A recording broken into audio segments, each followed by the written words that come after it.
నమస్తే, welcome to our channel. December 14, 2023న pharma city రద్దు అని ప్రకటించిన ప్రభుత్వం 17 రోజులు కూడా కాకుండానే ఆ రద్దు నిర్ణయాన్ని వెనక్కి తీసుకుంది. దీని వెనుకున్న ఆంతర్యం ఏమిటి? ఎవరికి లాభం, ఎవరికి నష్టం? ఈ విషయాలపై మనతో మాట్లాడడానికి ప్రముఖ సీనియర్ జర్నలిస్ట్ బిఎస్ గారు మనతో పాటు ఉన్నారు. మరి వారితో మాట్లాడి తెలుసుకుందాం. నమస్తే సార్. హలో అండి. సార్, ఏంటి అసలు 17 డేస్ కూడా కాలేదు, ఏదైనా ఒక ప్రకటన చేసిన తర్వాత దానికి కట్టుబడి ఉండటం అన్నది గవర్నమెంట్ పాటించవలసినటువంటి ముఖ్య విషయం. అవును. చాలా రేర్ సందర్భాలలో ఇట్లా రద్దు నిర్ణయాన్ని వెనక్కి తీసుకుంటూ ఉంటారు. ముఖ్యంగా ఈ ఫార్మాసిటీ దీన్ని రద్దు నిర్ణయాన్ని వెనక్కి తీసుకోవడానికి రీజన్ ఏంటి? రైట్. అంటే ఒకసారి ఒక 10 ఏళ్ళు వెనక్కి వెళ్తే, అంటే ఒక 10 ఏళ్ల కాలం మనం చూసాం.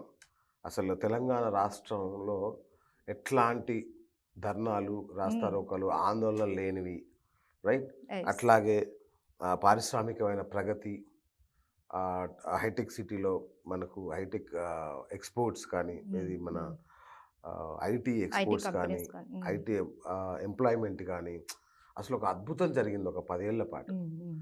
ఎప్పుడైతే కాంగ్రెస్ ప్రభుత్వం అధికారంలోకి రాగానే, అంటే ఇది బీఆర్ఎస్ కోసమో వాళ్ళ కోసం నేను చెప్పట్లా, అంటే సాధారణ సగటు తెలంగాణ పౌరుడిలో ఉండే ఫీలింగ్ నేను మీతో షేర్ చేస్తున్నాను. రాగానే అమ్మ ఇక కాంగ్రెస్ ప్రభుత్వం వచ్చింది కదా, ఎగ్జాక్ట్లీ, ఇక చాలా అన్ని మందికి yes, ఉన్నది. ఇదంతా అల్లకల్లోలం అయిపోతుంది, ఇంకా చాలా కష్టాలు రా బాబు, మార్పు అని కోరుకుంటే ఇదేదో వైపరీత్యం లాగా ఉంది ఏంటి అని ఒక ఫీలింగ్ అయితే ప్రతి ఒక్కరిలో ఈ ఈ కొద్ది రోజుల్లోనే, ప్రభుత్వం ఏర్పడిన ఈ కొద్ది రోజుల్లోనే ఆ ఫీలింగ్ వచ్చేసింది. దాంట్లో ముఖ్యంగా 2 నిర్ణయాలు, ఒకటి ఎయిర్పోర్ట్ మెట్రో రద్దు కావచ్చు, రెండవది ఫార్మాసిటీ రద్దు. అసలు ఫార్మాసిటీ అనేది తెలంగాణ రాష్ట్రానికి ఒక రకంగా చెప్పాలంటే ఒక అద్భుతమైన వరం. అది చిన్న విషయం కాదండి. 1,00,000 కోట్ల రూపాయల పెట్టుబడులు, కొన్ని వేల కుటుంబాలకి ఉపాధి. అసలు పారిశ్రామికంగా ఫార్మా రంగంలో మన రాష్ట్రాన్ని ప్రపంచంలోనే అతిపెద్ద ఫార్మాసిటీ, 13,000 ఎకరాలు. ఇంత స్థలం సిటీకి దగ్గరలో, ఔటర్ రింగ్ రోడ్కు దగ్గరలో ఇంత స్థలం దొరకడం అనేది, దాన్ని సేకరించడం ఎంత కష్టమో అందరికీ తెలుసు. అంత అద్భుతాన్ని సుసాధ్యం చేశారు. ఆల్రెడీ ఒక 350 కంపెనీలు, 350 పెద్ద పెద్ద ఫార్మా కంపెనీలు అక్కడికి వచ్చాయి. అనుమతుల కోసం అప్లై చేశారు. ఇక వాళ్ళకి స్థలాలు కేటాయించడమే మిగిలింది. అంత గొప్పగా నడుస్తున్న ప్రాసెస్ని సడన్గా, అంటే ఎందుకు అనే, ఎంత కామెడీ అంటే యాక్చువల్గా అది జీరో పొల్యూషన్ జోన్. ఏ కంపెనీ కూడా పొల్యూషన్ని ఇవ్వదు, దాన్ని జీరో ఎమిషన్ అంటారు. సో అట్లాంటి కంపెనీలకు అట్లాంటి జోన్ ఒకటి క్రియేట్ చేశారు, ఎట్లాంటి పొల్యూషన్ లేని. కానీ ముఖ్యమంత్రి రేవంత్ రెడ్డి గారి ప్రకటన చూస్తే ఆశ్చర్యం వేసింది. పొల్యూషన్ వస్తుంది అన్న కారణంగా మేము ఈ సిటీని రద్దు చేస్తున్నామని. అసలు అది మరి ఎట్లా, ఎవరు ఆయన్ని ఇన్ఫ్లుయెన్స్ చేశారు, ఎట్లా నిర్ణయం తీసుకున్నది ఎవరికీ అర్థం కాల. సో అసలు పొల్యూషన్ లేకుండానే అది ఆ ప్రాజెక్టు. అవును. కానీ పొల్యూషన్ సాకు చూపారు. మొట్టమొదటనే అందరిలో ఒక షాక్, ఒక అనుమానం, ఏంటి ఇది పొల్యూషన్ లేని సిటీనిగా పట్టుకొని పొల్యూషన్ అని పేరుతో రద్దు చేయడం ఏంటి అని ఒక అనుమానం అందరిలో మొదలైంది. అప్పుడే పారిశ్రామికవేత్తలు ఒక భయం మొదలైంది. అయ్యో ఏంటి అంటే ఇప్పుడు ఇంతకుముందు తీసుకునే నిర్ణయాలన్నీ టకటక వెనక్కి తీసుకుంటారా, అంటే దేశ విదేశాల నుంచి ఫార్మా కంపెనీలు వస్తున్నాయి, వాళ్ళందరి పరిస్థితి ఏంటి? ఇది 1,00,000 కోట్ల రూపాయల ప్రాజెక్టు, 13,000 రైతుల భూములు, 13,000 ఎకరాలు. ఏంటి ఇంత సేకరించిన తర్వాత నిర్ణయం వెనక్కి తీసుకోవడం ఏంటి అనేది చాలా ఒక రకమైన భయాందోళన పారిశ్రామికవేత్తల్లో. అదొకటైతే, రెండవది ఇక్కడ ఒక 1,000 కోట్ల రూపాయల చేతులు మారాయి అనే ఒక వార్తలు. అంటే ఈ ఫార్మాసిటీ ఆలోచనని వెనక్కి తీసుకోవడం కోసం, మళ్ళీ రద్దు చేయడం లేదు అని చెప్పించడం కోసం దాదాపు ఒక 1,000 కోట్ల రూపాయల చేతులు మారాయనే వదంతులు కూడా మొదలైనవి. అంటే మామూలుగా మనందరికీ తెలిసిందే, కాంగ్రెస్ అనగానే ఇట్లా ఉంటాయి, అన్నీ ఉంటాయి, ఏదైనా చేసుకోవచ్చు అని ఒక జనంలో ఒక ఫీలింగ్ ఉంటుంది. దానికి అనుగుణంగానే ఈ రూమర్స్ కూడా స్ప్రెడ్ అయినాయి. మరి ఎందుకు తీసుకున్నారు ఈ నిర్ణయం అంటే 17 రోజుల్లోనే నిర్ణయం తీసుకున్న 17 రోజుల్లోనే టైం కూడా పట్టలేదు. ఎస్, తీసుకోవడానికి రీజన్ ఏంటి? సో ఆయన వెనకాల ఎవరున్నారు? ఎవరు ఇవంతా ఎవరున్నారు ఏంటి నడిపించారు? రైట్. అంటే పారిశ్రామికవేత్తలు ఎవరైనా వెళ్ళి కలిసారా ఆయన్ని? హ్మ్. పెద్ద పెద్ద బడా కంపెనీలు ఏమైనా ఆయన ఇన్ఫ్లుయెన్స్ చేశాయా హ్మ్. అనేది ఒక యాంగిల్. హ్మ్. రెండో యాంగిల్ ఏంటి అంటే, ఒకవేళ ఇప్పుడు కనుక రేవంత్ రెడ్డి గారు ఆ నిర్ణయం తీసుకుంటే వెంటనే రైతులు కేసులేసే అవకాశం ఉంది. అవును. అది టౌన్‌షిప్ కోసమో, ఇంకో దేనికోసం ఆ భూములు ఇవ్వడానికి వాళ్ళు సిద్ధంగా లేరు. హ్మ్. హ్మ్. ఒకటి. మా భూములు మాకు వెనక్కి ఇచ్చేయండి అనే అవకాశం ఉంది. అవును. ఎందుకంటే ఇప్పుడు వాటి రేటు పెరిగింది. చాలా అవును. పెరిగిపోయింది. హ్మ్. ఈ నేపథ్యంలో రైతులకు కూడా ఉంటుంది కదా ఆశ. అచ్చా ఇప్పుడు ఈ రేట్లు మనకొస్తాయి హ్మ్. కదా! హ్మ్. హ్మ్. అనే ఉద్దేశ్యంతో మా భూములు మాకు ఇయ్యండి అంటే గనక హ్మ్. చాలా కష్టపడాల్సొస్తది హ్మ్. ప్రభుత్వం. హ్మ్. అది న్యాయపరంగా అసలు అసాధ్యం. హ్మ్. సో ఇన్నున్నాయి దీని వెనకాల. హ్మ్. సో అంటే న్యాయపరమైన చిక్కులొకటి, రైతులను ఎదుర్కోవాల్సిన పరిస్థితి ఒకటి, హ్మ్. పారిశ్రామికంగా చాలా వెనకడుగు పడుతుంది. అవును. చాలా పెద్ద హైదరాబాద్ దెబ్బ. ఇప్పుడు ఒక టాప్ పొజిషన్‌లో ఉంది. ఎగ్జాక్ట్‌లీ. సో, ఇంకా ఇలాంటి టైంలో ఇలాంటి నిర్ణయాలు తీసుకోవడం వల్ల పెట్టుబడులు పెట్టిన వాళ్ళు కూడా వెనక్కెళ్ళిపోయే ప్రమాదం కూడా ఉంది. పెట్టుబడులే కాదండి. అది ఎట్లాగో జరుగుతుంది. హ్మ్. వెనక్కెళ్ళిపోతారు. హ్మ్. ఇక ఇది సేఫ్ కాదు. హైదరాబాద్ అవును. మనకు సేఫ్ కాదురా బాబోయ్! హ్మ్. ఇక్కడికెళ్ళొద్దు మనం అని చెప్పి ఆల్రెడీ ఒక పెద్ద కంపెనీ బెంగుళూరుకెళ్ళిపోయింది. అవును. కాంగ్రెస్ ప్రభుత్వం రాగానే హ్మ్. ఒక హ్మ్. పెద్ద కంపెనీ బెంగుళూరుకెళ్ళిపోయింది. హ్మ్. సో, ఈ కంపెనీలు వలస బాట పట్టడం ఒక యాంగిల్ అయితే, హైదరాబాద్‌లో అతిపెద్ద పరిశ్రమ రియల్ ఎస్టేట్ పరిశ్రమ. అవును. So, so, real real estate estate కూడా పరిశ్రమ బాగా దెబ్బతింటది. భయంకరంగా. ఒక రకంగా ఆల్రెడీ జనం వేచి చూస్తున్నారు. ఆల్రెడీ రేట్లు పడిపోయినాయి. రియల్ ఎస్టేట్ పడిపోయింది. అసలు హ్మ్. సేల్స్ కావట్లేదు. చాలా తగ్గిపోయిన నేపథ్యంలో ఫార్మా సిటీ చుట్టూ కొన్ని వేల ఎకరాల్లో రియల్ ఎస్టేట్ జరుగుతుంది. హ్మ్. ఫార్మా సిటీకి సంబంధం లేకుండా. సో, మరి అవన్నీ ఒక్కసారిగా అసలు కొన్ని లక్షల మంది గుండెల్లో రైళ్లు పరిగెట్టినట్టే అది. హ్మ్. హ్మ్. సో, ఇట్లాంటి నిర్ణయాలు టక్కున తీసుకోవడం, టక్కున వెనక్కి తీసుకోవడం, ఇట్లాంటి నిర్ణయాల వల్ల మళ్ళా మెట్రో రైలు రద్దన్నారా? హ్మ్. లేదు లేదు దాన్ని కొంచెం డిజైన్ మారుస్తున్నామన్నారు. హ్మ్. రద్దు చేయట్లేదు డిజైన్ డిజైన్ మారుస్తున్నామన్నారు. మార్చి రూట్లు రూట్లు మారుస్తున్నాము మారుస్తున్నాం. ఇట్లా అనుకుంటున్నారు. అంటే ఒక నిలకడ లేని నిర్ణయాలు. ఒక హ్మ్. స్థాయి అంటే ఒక సీఎం స్థాయిలో, ఒక క్యాబినెట్ స్థాయిలో ఒక నిర్ణయం తీసుకోవాలంటే చాలా నిలకడ, దాని వెనకాల ఎంతో హ్మ్. పరిశ్రమ, దాని వెనకాల ఎంతో రీసెర్చ్ ఉండాలి. ఇవన్నీ జరిగితే గానీ హ్మ్. నిర్ణయాలు చెప్పకూడదు. హ్మ్. చాలా హ్మ్. జాగ్రత్తగా ఉండాలి. అవును. అంటే ఒక ముఖ్యమంత్రి స్థాయి వ్యక్తి నిర్ణయం వెనకాల ఒక నిర్ణయం తీసుకుంటే దానివల్ల ప్రభావితమయ్యే రంగాలు చాలా ఉంటాయి. చాలా ఉంటాయి. కాబట్టి ఎంతో కేర్‌ఫుల్‌గా ఉండాల్సిన పరిస్థితి. హ్మ్.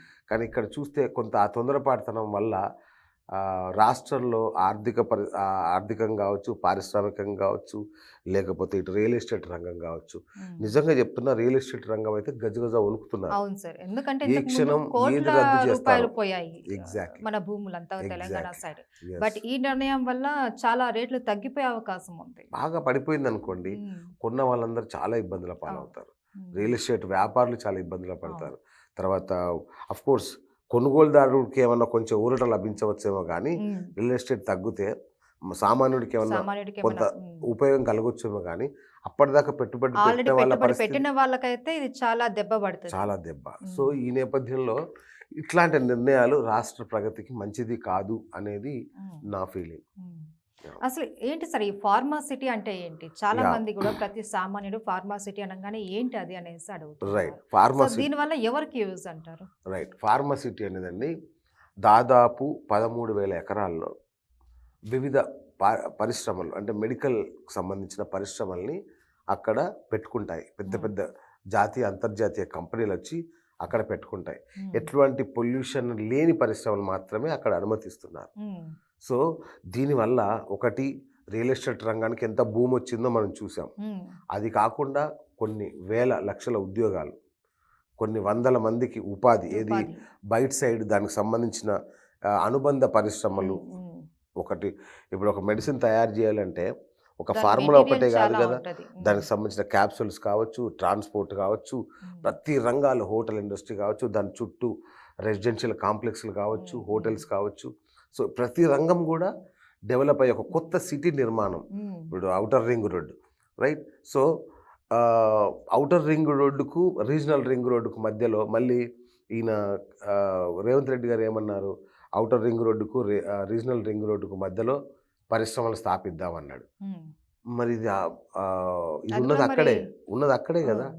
రీజనల్ రింగ్ రోడ్డుకి, ఔటర్ రింగ్ రోడ్డుకి మధ్యలోనే ఉంది. అవును.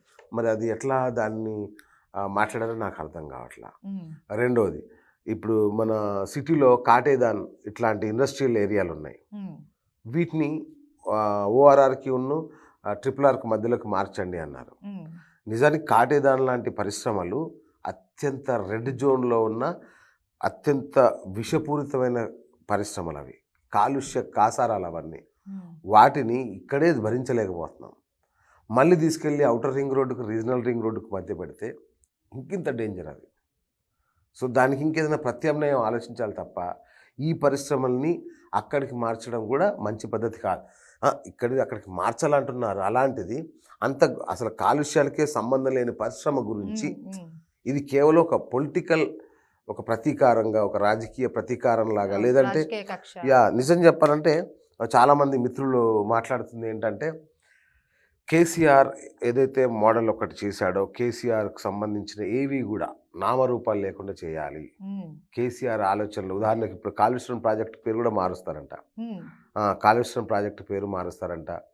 అట్లా ఇప్పుడు దీన్ని ఫార్మా సిటీ అన్నాం కదా, ఆయన ఫార్మా విలేజ్ అంటున్నాడు. ఉమ్. ఒక దాన్ని ఒక కానీ 5-6 13,000 ఎకరాలలో ఏర్పడిన ఒక ప్లేస్ దాన్ని మనం గ్రామం అని ఎలా అంటాం, విలేజ్ అని ఎలా ఇక అంటాం? అంటే క్లస్టర్స్ లాగా, విలేజెస్ లాగా ఏదో చేస్తా అంటే ఉమ్. ఏం లేదండి, అక్కడ కేసీఆర్ పేరు వినబడకూడదు, వినపడకూడదు. కేసీఆర్కు ఆ ఆయన క్రెడిట్ రాకూడదు, పెట్టినటువంటి పేర్లు ఎక్కడా కనపడకూడదు. ఆయనకు ఆ క్రెడిట్ రాకూడదు. ఉమ్, సో ఇట్లాంటివి ఉన్నాయి. ఇప్పుడు ఆయన ఈవెన్ మీరు చూసారు కదా, ఆయన వాడిన ప్రగతి భవన్ను కూడా అవును, ప్రజాభవన్ అనేది చేసేసి ఏదో గెస్ట్ హౌస్ కింద ఇచ్చేస్తారంట. ఉమ్, అట్లీస్ట్ ఉమ్. అది ఎవరు వాడుకోకుండా గెస్ట్ హౌస్ చేద్దామనే ఆలోచన కూడా చేస్తున్నారు. సో ఇట్లాంటి ఒక పొలిటికల్, అంటే మనం ఎప్పుడు చూడని, తెలంగాణలో ఎప్పుడు చూడని ఒక పొలిటికల్ ప్రతీకార వాతావరణం కనిపిస్తుంది ఏమో అనేది నా భావన. అయితే సార్ మీరు అన్నారు కొన్ని కోట్ల రూపాయలు అందాయి, చేతులు మారాయి ఈ ఫార్మాసిటీ రద్దు నిర్ణయం వెనక అనేసి అన్నారు. అంటే ఈ ఈ కోట్లు మారడం ఏంది, ఇన్ఫ్లుయెన్స్ ఏంటి, వీటన్నిటిని మనం అంటే ఎలా నిజం చూడాలి? చెప్పాలంటే ఇది ఆఫ్ ద రికార్డ్ మాట్లాడుకోవాల్సిన విషయాలే. ఆ, అంటే ఎవరు దాన్ని ముడుపులు తీసుకున్నారు, ఎవరు ఏం చేశారు, ఒక 1000 కోట్లు టార్గెట్ పెట్టుకొని ఈ ఒక భయభ్రాంతులకు గురి చేసి, ఉమ్, ఇప్పుడు సింపుల్ అండి, ఇక్కడ నుంచి ఛానల్ తీసేస్తారట ఉమ్, అనే ఫస్ట్ ఒక భయం క్రియేట్ చేస్తారు. ఉమ్, చేసి వద్దు ఇక్కడే ఉండాలండి, ఇక్కడే చేసుకోవాలి, మీరు కొంచెం కావాలంటే ఏమైనా డబ్బులు ఇస్తామండి అది అన్న తర్వాత అవునా సర్లే అయితే ఓకే ఉమ్, అని అన్నారు అనేట్టుగా పుకార్లు. ఉమ్. అంటే ఒక డ్రామా. ఒక డ్రామా క్రియేట్ చేశారు అనే లాంటి ఒక పుకార్ అనేది ఉమ్, ఏ ప్రభుత్వానికి మంచిది కాదు. ఒక మ్మ్. ప్రభుత్వంలో కొత్తగా ఏర్పడిన ప్రభుత్వం అందున ఉమ్, ఉమ్, ఒక కొత్తగా ఏర్పడిన ప్రభుత్వంకి ఇప్పుడే ఇట్లాంటి మచ్చ రావడం, ఇట్లాంటి రూమర్స్ రావడం అనేది మంచిది కాదు. ఉమ్. సో నిర్ణయాలు తీసుకునేటప్పుడు కొంత ఆలోచించి, ఆలోచించాలి. ఎస్ చాలా అందులోనూ జాగ్రత్తగా, సీఎం స్థాయి వ్యక్తి చాలా yes, ఆలోచించి చాలా మాట్లాడాలి. కేర్ఫుల్గా ఉమ్. సో చేయాలనేది నా ఫీలింగ్. అసలు రియల్ ఎస్టేట్ కుదేలవుతుంది అనేసి తెలుసు. Yeah. పెద్ద పెద్ద రియల్ ఎస్టేట్ రంగాలన్నీ కూడా కుదేలైపోతాయి. దీనివల్ల సామాన్యులకు కొద్దిగా ఊట లభిస్తుంది అనే విషయం అయితే మనం చెప్పుకున్నాం. అవును, కానీ పెట్టుబడులు పెట్టిన వాళ్ళు ఆల్రెడీ పెట్టిన వాళ్ళు ఉంటారు, వాళ్ళు చాలా దెబ్బతింటారు. అవును. సో వీళ్ళందరి తరపున కావచ్చు, రైతులు మళ్ళీ మా స్థలాలు మాకు ఇచ్చేయండి అని చెప్పి అనడం కావచ్చు, ఇలా న్యాయపరమైన చిక్కులు ఇవి కాకుండా ఇంకా ఏవైనా వచ్చే అవకాశాలు ఉన్నాయంటారా? చాలా అండి. అంటే ఇక ఒకసారి ఒక నిర్ణయాన్ని ఏమంటే కేసీఆర్ గారు దీని మీద ఆల్రెడీ 4,000 కోట్ల రూపాయలు ఇన్వెస్ట్ చేశారు. అవును, 4,000 కోట్ల అవి రూపాయలు కూడా మొత్తం అంతా మొత్తం వేస్ట్ అయిపోతుంది. waste నో అయిపోయినట్టే. అంటే ఇక్కడ ఏం లేదు, ఇక్కడ నేను ఒక విలేజ్ కడతాను లేదంటే ఇంకేదో చేస్తాను అంటే ఉమ్, మొత్తం వేస్ట్ అయిపోతుంది ఉమ్, కదండి. ఉమ్, తర్వాత ఇంత భూమిని సేకరించడం అసాధ్యం. మళ్ళీ ఇంకా నువ్వు ఒకటైతే క్లియర్, ఏ ఇండస్ట్రీ కూడా రాదు ఇంకా ఇక్కడికి. అవును, ఎందుకంటే అమ్మో ఎప్పుడు ఒకటి కాంగ్రెస్ ప్రభుత్వం అంటేనే అస్థిర ప్రభుత్వం అని ఒక ఫీలింగ్. అవును, అంటే ఎప్పుడు సీఎం మారతాడో తెలియదు. అవును. ఈ ఈ సీఎం సంవత్సరమే ఉంటాడు, ఇంకో నెక్స్ట్ ఇయర్ ఆయన ఉంటాడు. అసలు లేదు, మొత్తం బీజేపీ ఆక్రమిస్తుంది పరిపాలన దీన్ని. అంతా ఢిల్లీ నుంచినే జరుగుతుంది. ఉమ్, సో ఎవరిని ఇన్ఫ్లుయెన్స్ చేయాలా, అక్కడ చేయాలా, ఇక్కడ చేయాలా, ఉమ్, ఈ తలకాయ నొప్పులన్నీ పారిశ్రామికవేత్తలకు అవసరం లేదండి. ఉమ్, ఎక్కడ సింగిల్ విండో పద్ధతి ఉంటే అక్కడికి వెళ్ళిపోతారు వాళ్ళు. ఉమ్, ఎక్కడ వాళ్ళకి ఫ్రీగా ఉమ్, అంటే ఎలాంటి ఇబ్బందులు లేని వాతావరణం ఉంటేనే, ఉమ్, ఒక మంచి వాతావరణం ఉంటేనే వెళ్తారు. ఉమ్, మరి అలాంటి వాతావరణం కనుక ఇక్కడ మిస్ అవుతే, ఉమ్. ఇప్పుడు మొన్నటి వరకు సింగిల్ విండో సిస్టమ్ ఉండేది, పరిశ్రమ అనగానే నిమిషాల్లో, గంటల్లో, రోజులలో పనులు అయిపోయేవి. అవును. అది ఎక్కడ అది కూడా కూడా ప్రజలకు ఎంతవరకు ఉపయోగపడుతుంది అన్న ఆలోచనతో అనవసరం నిర్ణయాలు కూడా జరిగేవి. ఉండేటివి. సో అట్లాంటిది ఒక్కసారిగా ఇప్పుడు ఇన్ని వేల కోట్లు పోయినా పర్లేదు కానీ కేసీఆర్కు పేరు రాకూడదనో, రాకూడదు. లేదంటే అనాలోచితంగా ఆయన చేసిన అభివృద్ధి కనపడకూడదు. కనబడకూడదు. ఇట్లాంటి పొలిటికల్ వెండెట్టా అనేది లేకుండా ఉంటే మంచిదనేది నా ఆలోచన. ఉమ్. అసలు నాకు ఒక డౌట్ సార్, 17 రోజుల గ్యాప్లో ఇలాంటి నిర్ణయం తీసుకున్నారు. ఈ 17 రోజుల్లో ఓవరాల్గా ఏం జరిగి ఉండొచ్చు? మీ అంటే అభిప్రాయం ఏంటి? అదే అది చెప్తున్నాను కదండి. అంటే ఒకటి ముందుగా టకీమని ఆయన అనౌన్స్ చేశాడు. అంటే ఇది ఉండకూడదు. ఇది కేసీఆర్‌కు పేరు తీసుకొచ్చే అనో లేదంటే వాళ్ళకి తెలిసిన కంపెనీస్‌కే అలాట్‌మెంట్ అనో ఏదో లేదు మనం ఫ్రెష్‌గా చేద్దామనే ఆలోచనతో చేసుంటారు బహుశా. ఉమ్. చేసిన తర్వాత న్యాయ నిపుణులు కూర్చుంటారు కదా! ఉమ్. న్యాయ నిపుణులు కూర్చోబెడతారు. చెప్పండి అసలు ఏంటి ఇది రద్దు చేస్తే ఏంటి ప్రాబ్లమ్? ఉమ్. చేయకపోతే ఏంటి? అంటే ఇవన్నీ కూడా ఒక నిర్ణయాన్ని ప్రకటించే ముందు తీసుకోవాల్సిన సలహా. ఎగ్జాక్ట్‌లీ. అవి జరగకుండా జరిగింది కాబట్టే మళ్ళీ ఆయన అది తెలుసు ఆయనకి. కానీ తెలిసి కూడా మళ్ళీ వెనక్కి తీసుకున్నాడు అంటే గ్రేట్. అంటే తప్పుడు నిర్ణయం తెలిసిన మరుక్షణం వెనక్కి తీసుకోగలగడం కూడా గొప్ప రాజనీతిజ్ఞత కిందనే చూడొచ్చు మనం. ఎందుకంటే అమ్మో నేను మళ్ళా వెనక్కి తీసుకుంటే తిడతారేమో అనే భయం ఉంది. ఆ పోనీలే సావని అని అనుకోకుండా తన నిర్ణయాన్ని వెనక్కి తీసుకోవడానికి చాలా గొప్ప విషయం. సో నా దృష్టిలో అయితే దట్స్ గ్రేట్. బట్ ఏంటంటే ఏ నిర్ణయం తీసుకునేటప్పుడైనా ఇవన్నీ ముందే ఆలోచించుకొని 1కి 10 సార్లు చెక్ చేసుకొని చేస్తే బాగుంటుంది అనేది నా feeling. Right, thank you sir. చాలా విశ్లేషణ ఇచ్చారు మాకు. ఫార్మాసిటీ రద్దు వెనుక గవర్నమెంట్ ఎలాంటి నిర్ణయాలు తీసుకుంది ఏంటి, దానివల్ల ఎలాంటి లాభాలు నష్టాలు ఉన్నాయో తెలియజేసినందుకు thank you so much. Thank you అండి. Thank you.